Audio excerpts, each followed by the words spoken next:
Hey everybody, how's it going? It's me, Amanda, and this is my channel about how to kick ass with both feet. I want to say hello and welcome to my new subscribers. I see a couple new people have joined, which is awesome. Thank you.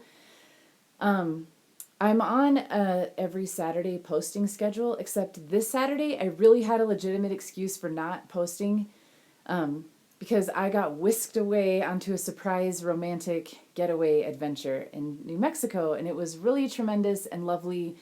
And I was off the grid and didn't even have my iPad, and I couldn't have recorded a video if I tried. Although, even as I'm saying that, I'm like, well, maybe I could have, like with my phone, we did have internet, I could have.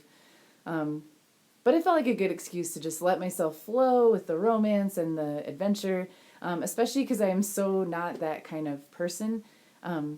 Or I didn't ever think I was. But I'm kind of letting myself like unfold and expand and just be in love and be in the world and be alive and try to shed those old identities that I used to have of like who I am and what I like. And a lot of that stuff was just so wrong. Like a lot of that stuff was not wrong morally, but just mistaken, or like it served a purpose when I was a teenager, but it doesn't serve 38-year-old Amanda. So in a lot of ways, I'm just kind of new in the world and allowing myself to expand. A lot of you know I am in recovery. I'm turning 6 this month, actually.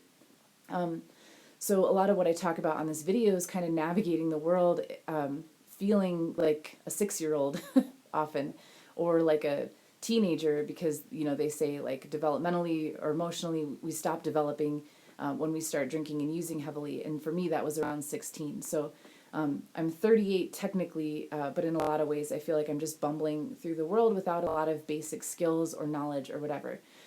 But then as I do this deal and learn a lot of stuff and follow the spiritual path and explore and whatever, I'm finding out that a lot of people feel kind of lost, whether you've been addicted to drugs and alcohol like me or not. There's still just a lot of stuff in the world that makes us feel lost or confused or detached from our own intuition. And so I just wanted to kind of use this as a platform to share resources too, because there is so much to learn, there's so much to unlearn, and there's so many ways to live a bigger, happier life. And I get so excited when I find things that help me that I want to jump on here and share them with you. So here I am. Let this video count as what I would have posted on Saturday, and I'll be back this coming Saturday as per my regular schedule. I wanted to remind you that I have a contest going. I always talk about this book. It's Julia Cameron's The Artist's Way. It's a beautiful little book. It's about unblocking your creativity and finding your zest, your spirit, your electricity. I've been reading and rereading and doing the tools in this book for years now, and I just can't say enough about the author or this book. And so I found this beautiful copy and I want to give it to someone, and so I thought I'd make a little contest. So all you got to do is go to my Instagram, which is Amanda Gold Makes Art, and follow me and find the picture that I posted of this book. I have it in two hands, like two hand statues. Find that picture and just comment on how you're going to love more. I'd love to hear how you plan on loving yourself more, or just, allow more love into your life, or how you're going to share more love in the world. Because yeah, I am following that kind of obvious theme of love this month, but hopefully I have something new to add for you. This week I wanted to talk about being in a romantic partnership. Because I find myself in one and it's new and it's rocking my world because of, God, just how many old unhealthy patterns that I had about myself, my worthiness, the kind of guys that I chose to be with. God, they were perfect for undermining the fact that I hated myself. We'll just say that. I found myself in abusive, traumatic relationships. I found myself with emotionally unavailable men. I found myself with good guys who also had drinking problems like myself at the time. I was looking to a man to give me validation and love, and I was definitely approaching dating as like this whole, like, I need someone to give me my value and worth. And I'm really excited because ever since I got sober, I've dated a couple guys in sobriety. This would be my third sober relationship. And really only the second serious long-term one. And the changes are so drastic. Like, the leaps and bounds I'm making and like who I'm choosing and how I'm loving myself in relationships, so that I'm finding people who are mirrors of that, who are reflecting the good in me, who aren't I'm not putting up with bullshit anymore. Like I'm not even, those guys aren't even on my radar. Like they're not even coming around. Like the predatory guys or the guys who are sick too. That's not even, that's all fallen away, which is wonderful. This is a big topic, so I find myself kind of struggling. Like, what do I want to talk about in this video and keep it kind of short? I guess what I want to share is like, I'm kind of surprised. So I'm in this beautiful relationship right now, and I wasn't even looking for it. And I know that's kind of a cliche. Like, if you're looking for love, just stop looking and it'll find you. But that's definitely how it's been this time around. I met this man about a month before I graduated from college, and I was very much like, I always go like this when I talk about what I was like before, just right when me and this fella met, because I had like consciously decided I'm not going to date right now. I had kind of been dating, and I was feeling like I was ready to start looking for someone to maybe share the journey with a little bit. But I was very adamant, like, it has to be after school. There's just too much going on. I'm so close to this huge goal, and I just want to be selfish in the best way and, like, focus on my studies and just get this done. And frankly, I didn't think I had time to share anything with someone because my workload was so huge. I was doing 18 credits plus. And I was very happy being single. Like, truly, I was so content. I was really making my art, and I had good friendships, and I was talking to my family, and I was just super, super content and in love with myself, and just like everything is great as it is. And down the road, in a few months, I might start dating again, but there's no rush. And frankly, I don't even think that I have time or interest for a partnership right now. And then boom, there he was. And it kind of, we just started dating, and it's turned out to be almost out of, it almost feels like it's out of our hands. Like, we're definitely doing the work, and we each had been doing the work to be the kind of people that could be in this beautiful, healthy relationship together. But it does sort of feel like divinely managed, where I just realized, like, I'm not going to fight this. I'm not going to argue with this. I'm not going to say, like, hey, I can't date you right now because I had plans to finish school. It felt very much like the universe was like, no, here, you're ready. Check this out. So we've been dating for almost 3 months, and it's going really well. We just had this romantic Valentine's thing that he took me to, weekend getaway. I said that. But my point in all that is that it has, as good as it's been, it has been shockingly difficult to let this good in, to not run and hide. Like I always thought I was the kind of person that was like, yeah, love, I'm ready for it. I want the good stuff. Of course I do. But when it was actually there, like when there was this healthy, good, loving man before me, just like, I want to love you. You know, I felt terrified, and it was so weird because, like I said, I was paying lip service to like love and romance and partnership, but inside I had all these like, I felt like a wounded animal in a lot of ways, just like, I'm not worth this, I'm not worthy, the rug is going to get pulled out from under me, he's going to realize like what a shithead I am, blah, blah, blah. Like all that stuff had an opportunity to really come to life again and roar to the forefront. And I just want to say, like, if you find yourself like me, where, and I think we can find ourselves in any stage of the journey where we're doing this kind of work. Like, it doesn't have to be this specific situation of finding yourself in a new romantic, intimate partnership.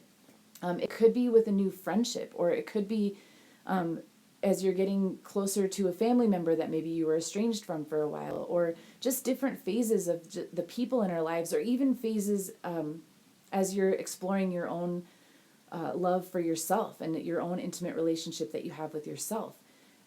We might find that there's these moments where we're exploring love or a loving relationship, and all of our insecurities kind of rear up, and that's good. And it's good because it's what we do with them that matters. And so what I'm finding is that this relationship is an opportunity for me to like let that excess stuff come up. I had done so much good work of like healing my traumas and like moving through my shit and like dealing with my neuroses and identifying my unhealthy patterns and all this stuff.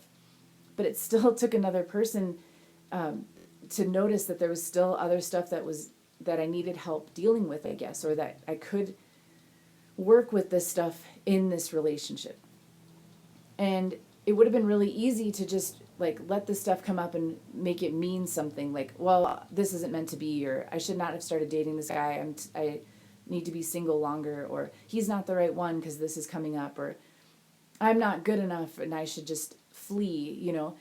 Instead, we just established this pattern early on of talking to each other really frankly and candidly. And I had a lot of help and support through like really good authors and teachers and stuff, who I try to share with you guys as I go through these videos.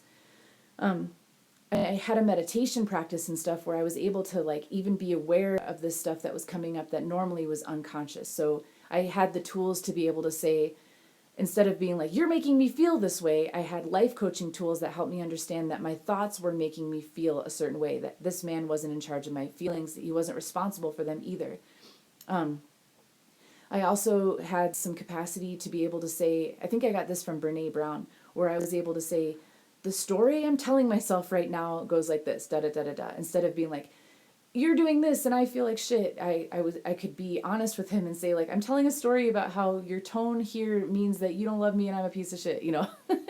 And then he was like, okay, that's not the story, and I could start to work to let that go. So I guess the point is, I'm trying to be mindful of time and kind of wrap this up.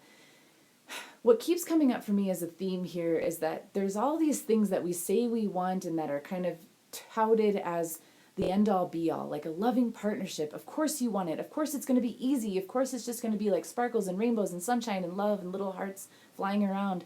But I have found that some of the hardest, scariest work I've done have been in the embrace of true love. And that has applied to people in my recovery group who have honestly loved me, like friends that I found in that community. Letting them love me has been challenging. Letting this man love me and be loved, letting myself love him and deal with the fear that comes up and the insecurity that comes up, that is challenging work. Letting the good stuff in is challenging, and it actually can feel very uncomfortable because I was used to shit and garbage for so long. I basically spent my whole life before recovery truly believing to my core that I was worthless, that I was a mistake, that I didn't deserve anything. And so shaking those beliefs up is still challenging work, even though what I'm striving for and what I'm trying to let in is better.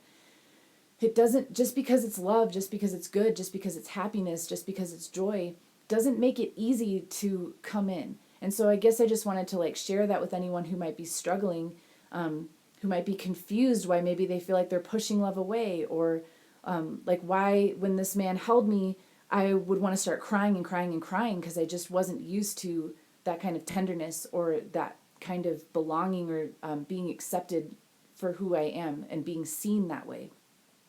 It's scary and it's raw and it's tender and it is good. And so I just wanted to say, you can do it. You can get through it. I have tons of resources. I'll just share one today because, like I said, the time is getting long. But if you're interested in this, please send me you can leave a comment below.